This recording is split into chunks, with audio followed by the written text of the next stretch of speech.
Mari kita mulai cerita Abu Nawas yang berjudul Pesan bagi para Hakim.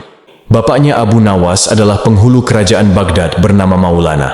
Pada suatu hari bapaknya Abu Nawas yang sudah tua itu sakit parah dan akhirnya meninggal dunia. Abu Nawas dipanggil ke istana.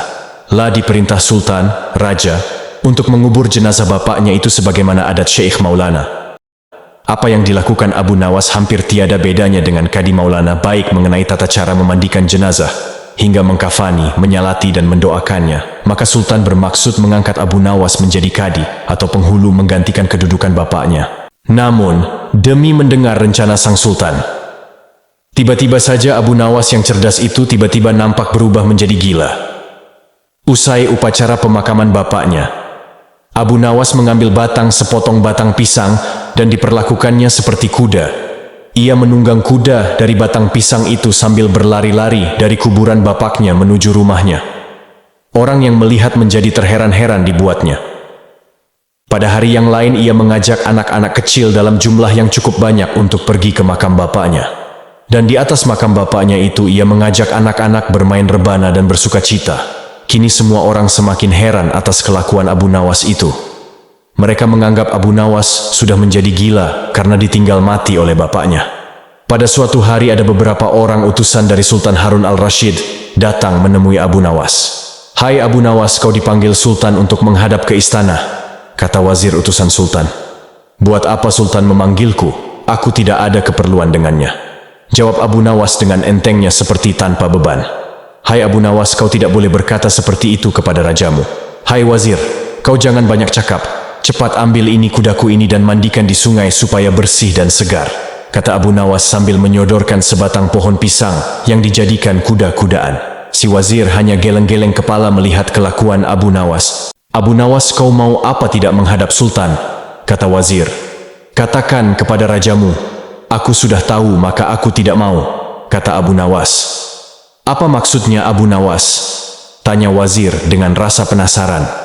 "Sudah pergi sana, bilang saja begitu kepada rajamu," sergah Abu Nawas sembari menyaruk debu dan dilempar ke arah si wazir dan teman-temannya. Si wazir segera menyingkir dari halaman rumah Abu Nawas. Mereka laporkan keadaan Abu Nawas yang seperti tak waras itu kepada Sultan Harun al-Rashid. Dengan geram Sultan berkata, "Kalian bodoh semua, hanya menghadapkan Abu Nawas kemari saja tak becus. Ayo pergi sana ke rumah Abu Nawas, bawa dia kemari, dengan sukarela ataupun terpaksa." Si wazir segera mengajak beberapa prajurit istana, dan dengan paksa Abu Nawas dihadirkan di hadapan raja. Namun lagi-lagi di depan raja Abu Nawas berlagak pilon, bahkan tingkahnya ugal-ugalan tak selayaknya berada di hadapan seorang raja. Abu Nawas bersikaplah sopan, tegur Baginda. "Ya Baginda, tahukah Anda apa Abu Nawas?" "Baginda, terasi itu asalnya dari udang." "Kurang ajar kau menghinaku Nawas." "Tidak Baginda, siapa bilang udang berasal dari terasi?" Baginda merasa dilecehkan. Ia naik pitam dan segera memberi perintah kepada para pengawalnya. "Hajar dia, pukuli dia sebanyak 25 kali." Wah, Abu Nawas yang kurus kering itu akhirnya lemas tak berdaya dipukuli tentara yang bertubuh kekar. Usai dipukuli, Abu Nawas disuruh keluar istana. Ketika sampai di pintu gerbang kota, ia dicegat oleh penjaga. "Hai Abu Nawas, tempo hari ketika kau hendak masuk ke kota ini, kita telah mengadakan perjanjian. Masa kau lupa pada janjimu itu? Jika engkau diberi hadiah oleh Baginda, maka engkau berkata, 'Aku bagi dua, engkau satu bagian, aku satu bagian.' Nah, sekarang mana bagianku itu? Hai penjaga pintu gerbang, apakah kau benar-benar menginginkan hadiah Baginda yang diberikan kepada tadi?" "Iya, tentu itu kan sudah merupakan perjanjian kita." "Baik, aku berikan semuanya, bukan hanya satu bagian." "Wah, ternyata kau baik hati Abu Nawas. Memang harusnya begitu, kau kan sudah sering menerima hadiah dari Baginda." Tanpa banyak cakap lagi Abu Nawas mengambil sebatang kayu yang agak besar, lalu orang itu dipukulinya sebanyak 25 kali.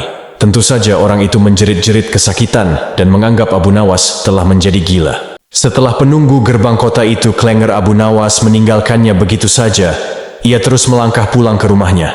Sementara itu si penjaga pintu gerbang mengadukan nasibnya kepada Sultan Harun al-Rashid. "Ya Tuanku Syah Alam, ampun beribu ampun.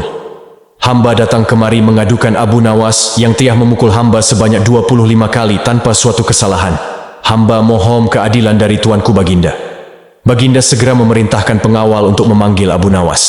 Setelah Abu Nawas berada di hadapan Baginda, ia ditanya, "Hai Abu Nawas, benarkah engkau telah memukuli penunggu pintu gerbang kota ini sebanyak 25 kali pukulan?"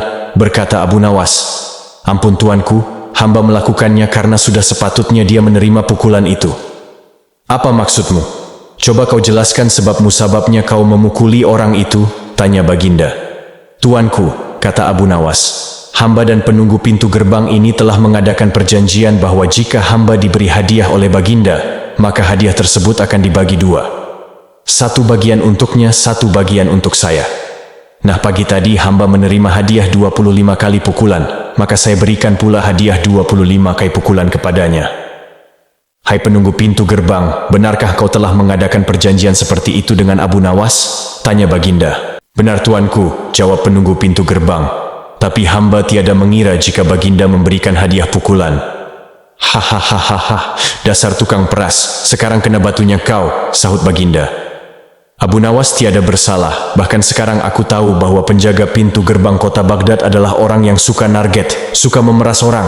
Kalau kau tidak merubah kelakuan burukmu itu, sungguh aku akan memecat dan menghukum kamu." "Ampun tuanku," sahut penjaga pintu gerbang dengan gemetar. Abu Nawas berkata, "Tuanku, hamba sudah lelah, sudah mau istirahat. Tiba-tiba diwajibkan hadir di tempat ini, padahal hamba tiada bersalah. Hamba mohon ganti rugi, sebab jatah waktu istirahat hamba sudah hilang karena panggilan tuanku. Padahal besok hamba harus mencari nafkah untuk keluarga hamba." Sejenak Baginda melengak, terkejut atas protes Abu Nawas. Namun tiba-tiba ia tertawa terbahak-bahak. "Hahaha, jangan khawatir Abu Nawas." Baginda kemudian memerintahkan bendahara kerajaan memberikan sekantong uang perak kepada Abu Nawas. Abu Nawas pun pulang dengan hati gembira. Tetapi, sesampai di rumahnya Abu Nawas masih bersikap aneh, dan bahkan semakin nyentrik seperti orang gila sungguhan.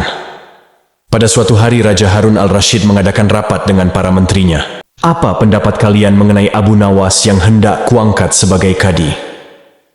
Wazir atau Perdana Menteri berkata, "Melihat keadaan Abu Nawas yang semakin parah otaknya, maka sebaiknya tuanku mengangkat orang lain saja menjadi kadi." Menteri-menteri yang lain juga mengutarakan pendapat yang sama. "Tuanku, Abu Nawas telah menjadi gila, karena itu dia tak layak menjadi kadi." "Baiklah, kita tunggu dulu sampai 21 hari, karena bapaknya baru saja mati. Jika tidak sembuh-sembuh juga bolehlah kita mencari kadi yang lain saja." Setelah lewat 1 bulan Abu Nawas masih dianggap gila, maka Sultan Harun al-Rashid mengangkat orang lain menjadi kadi atau penghulu kerajaan Baghdad. Konon dalam suatu pertemuan besar ada seseorang bernama Polan, yang sejak lama berambisi menjadi kadi. Lah mempengaruhi orang-orang di sekitar Baginda untuk menyetujui jika ia diangkat menjadi kadi. Maka tatkala ia mengajukan dirinya menjadi kadi kepada Baginda, maka dengan mudah Baginda menyetujuinya. Begitu mendengar Polan diangkat menjadi kadi, maka Abu Nawas mengucapkan syukur kepada Tuhan. "Alhamdulillah, aku telah terlepas dari bala yang mengerikan. Tapi, sayang sekali, kenapa harus Polan yang menjadi kadi? Kenapa tidak yang lain saja?" Mengapa Abu Nawas bersikap seperti orang gila? Ceritanya begini. Pada suatu hari ketika ayahnya sakit parah dan hendak meninggal dunia, ia panggil Abu Nawas untuk menghadap. Abu Nawas pun datang mendapati bapaknya yang sudah lemah lunglai. Berkata bapaknya, "Hai anakku, aku sudah hampir mati. Sekarang ciumlah telinga kanan dan telinga kiriku." Abu Nawas segera menuruti permintaan terakhir bapaknya. Lah cium telinga kanan bapaknya, ternyata berbau harum, sedangkan yang sebelah kiri berbau sangat busuk. "Bagaimana anakku? Sudah kau cium?" "Benar bapak." "Ceritakan dengan sejujurnya, baunya kedua telingaku int." "Aduh pak, sungguh mengherankan. Telinga bapak yang sebelah kanan berbau harum sekali. Tapi, yang sebelah kiri kok baunya amat busuk." "Hai anakku Abu Nawas, tahukah apa sebabnya bisa terjadi begini?" "Wahai bapakku, cobalah ceritakan kepada anakmu ini." Berkata Syekh Maulana, "Pada suatu hari datang 2 orang mengadukan masalahnya kepadaku. Yang seorang aku dengarkan keluhannya, tapi yang seorang lagi karena aku tak suaka maka tak ku dengar pengaduannya. Inilah resiko menjadi kadi, penghulu. Jika kelak kau suka menjadi kadi, maka kau akan mengalami hal yang sama. Namun jika kau tidak suka menjadi kadi, maka buatlah alasan yang masuk akal agar kau tidak dipilih sebagai kadi oleh Sultan Harun al-Rashid. Tapi tak bisa tidak, Sultan Harun al-Rashid pastilah tetap memilihmu sebagai kadi. Nah, itulah sebabnya Abu Nawas pura-pura menjadi gila. Hanya untuk menghindarkan diri agar tidak diangkat menjadi kadi. Seorang kadi atau penghulu pada masa itu, kedudukannya seperti hakim yang memutus suatu perkara. Walaupun Abu Nawas tidak menjadi kadi, namun dia sering diajak konsultasi oleh sang raja untuk memutus suatu perkara.